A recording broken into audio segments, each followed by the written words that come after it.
we look at this civilization, and we'll be taking you through the same kind of journey that we went through to understand first from the geography, because who are these people who are Hindus? Where did this civilization take root? So you need to understand the geography. And as we did just in the previous quarter, the summer quarter, the geography determines the traits of a civilization. It's a big influencer in determining the traits, the characteristics, and all of which in turn go to influence the history as well of the civilization. So from geography, that is where everything stems, and it's very important to understand this, because from that we can also get a good understanding of the mindset which has come through so many generations and lives on even today. So from geography, we understand the history as well. And all of what is history if it is not determined by the success of the civilization, which comes from its industry. So why did we do these kind of industries? Why did we practice whatever we did? And the trade that came up with the industry, you will find that this civilization for over 2 millennia has contributed to 33% of the GDP, world GDP. And that is not what we are saying. That is a report that has been placed in the European Council, OECD. And in that, a xenophile, somebody who actually has been researching on China, is admitting that it is India, he's admitting to Europe, because Europe had initiated that study first, because they were under the impression that Europe has always been the powerhouse of the world, and has been the power center, industry center, money center, everything.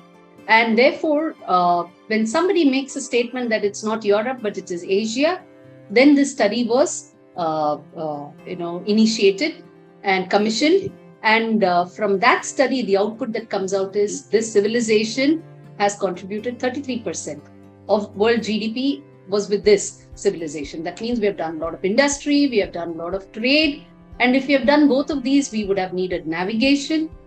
And if we have been doing trade and industry so successfully, then we should have been organized internally very well. So what was our society like? And all of this also comes along. Therefore, if we have navigated, we knew the earth was round. That means we have studied astronomy, we have studied cosmology. That means we also knew about the earth, sun, moon, all their rotations. So how did we keep time? How did we understand time? What is our understanding of cosmology? Because time is not only about what you see on the calendar, on a wall. That's just for 1 year. That's not, and time is a lot beyond that.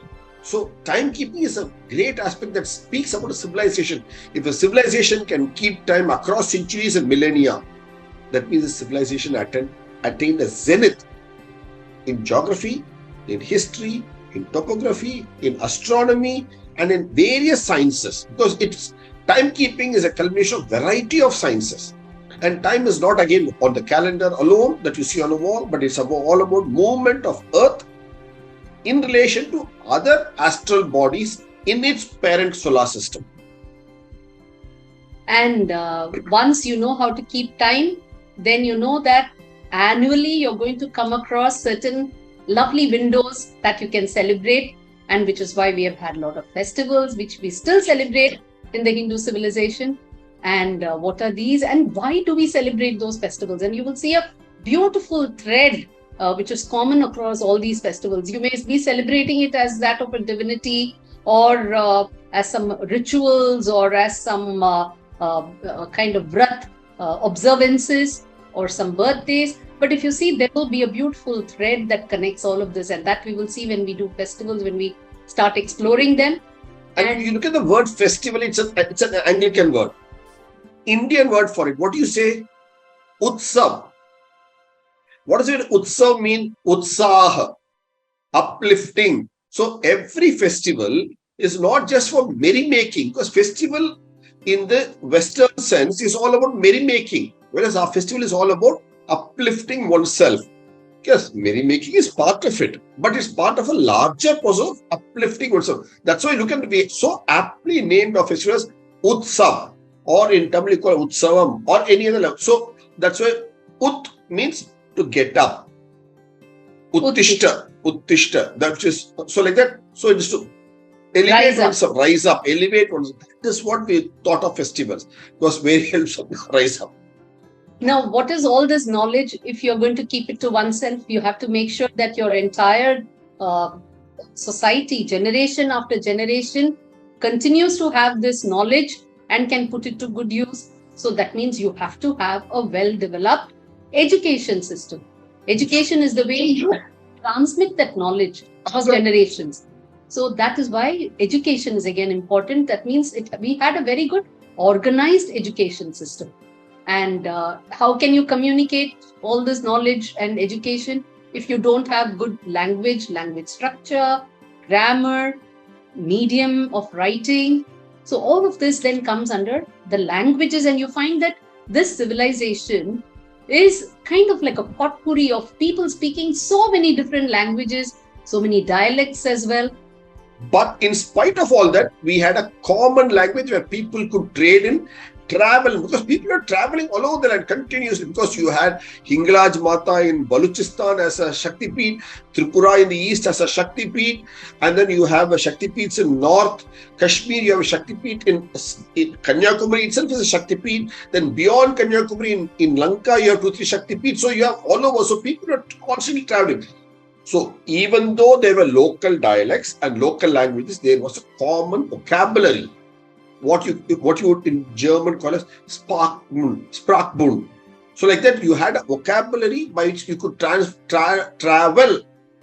for yatra, and you also trade across tongues. You know the beauty of, so the language was not a divisive factor, but actually a connecting factor, in spite of having local variants. That's why in Hindi, Uttar Pradesh, you have a kahavat. I'm sure old kahavat, some of the seniors in the group here who have been to UP would have heard this probably few decades ago. Kos mein gosh badalti hai. Kos means a distance. Gosh is what you speak, goshana, announcement, what you speak, gosh. So for every distance, the language starts varying. So that's the beauty of it you have. So even though we are a wide country, diverse country, across millennia, the vocabulary across the land had a good connect factors to it, but you also had a regional factor. So look at there's a good mix and match of both. So languages exemplify that in us. And all these unifying factors are what form our ethos. So, and this ethos, the culture, or the word kalachar, look at the similarity both phonetically and semantically in meaning between the word culture and kalachar. They sound similar, they mean the same thing. So this is our ethos. So what is that ethos of the Hindu civilization? What are the factors that united us together and gave us the culture and therefore our identity? This is what we have to study to understand the Hindu civilization